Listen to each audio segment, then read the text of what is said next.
Hello friends, ನಾನು ನಳಿನಿ. ಬನ್ನಿ chicken chops ಮಾಡೋಣ. ಅದಕ್ಕೆ ಬೇಕಾಗಿರೋ ಮಸಾಲೆ ನೋಡಿ. ಈರುಳ್ಳಿ, ಬೆಳ್ಳುಳ್ಳಿ, ಶುಂಠಿ, ಮೆಣಸಿನ್ಕಾಯಿ ಇಷ್ಟನ್ನು ಚೆನ್ನಾಗಿ ಹುರ್ಕೊಳ್ತಾ ಇದ್ದೀನಿ. ಅದಕ್ಕೆ ಚಕ್ಕೆ, ಲವಂಗ, ಕೊತ್ತಂಬರಿ ಸೊಪ್ಪು, ಒಣಕೊಬ್ಬರಿ ತುರಿ 1 ಕಪ್ ಅಷ್ಟು ಹಾಕ್ಕೊಂಡು ಅದನ್ನು ಫ್ರೈ ಮಾಡ್ಕೊಂಡ್ಬಿಡ್ತಾ ಇದ್ದೀನಿ.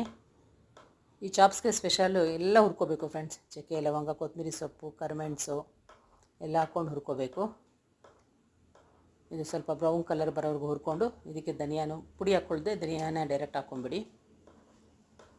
ಚೆನ್ನಾಗಿ ಫ್ರೈ ಆದಮೇಲೆ ಕೊತ್ತಂಬರಿ ಸೊಪ್ಪು ಎಲ್ಲ ಫ್ರೈ ಆದಮೇಲೆ ನುಣ್ಣಗೆ ರುಬ್ಕೊಂಬಿಡಿ. ಇದನ್ನು ನೋಡಿ, ನಾನು ಕೊತ್ತಂಬರಿ ಸೊಪ್ಪನ್ನು ಫ್ರೈ ಮಾಡ್ಕೊಳ್ತಾ ಇದ್ದೀನಿ. ಇಷ್ಟನ್ನು ಫ್ರೈ ಆದಮೇಲೆ ನುಣ್ಣಗೆ ರುಬ್ಕೊಂಬಿಡಿ, ಪೇಸ್ಟ್ ಮಾಡ್ಕೊಳ್ಳಿ.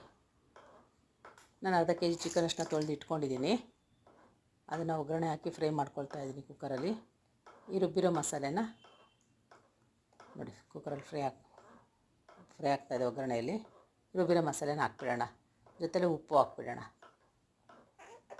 ಇದು ರೊಟ್ಟಿಗೆ, ದೋಸೆಗೆ ಎಲ್ಲದಕ್ಕೂ ತುಂಬ ಚೆನ್ನಾಗಿರುತ್ತೆ ಫ್ರೆಂಡ್ಸ್. ಒಂದು ವಿಸಿಲ್ ಬಂದರೆ ಸಾಕು. ಅರ್ಧ ಒಗ್ಗರಣೆಯಲ್ಲೇ ಬೆಂದಿತ್ತು. ನೀವು ಒಂದು ಸಲ ಟ್ರೈ ಮಾಡಿ ಫ್ರೆಂಡ್ಸ್, ತುಂಬ ಚೆನ್ನಾಗಿರುತ್ತೆ.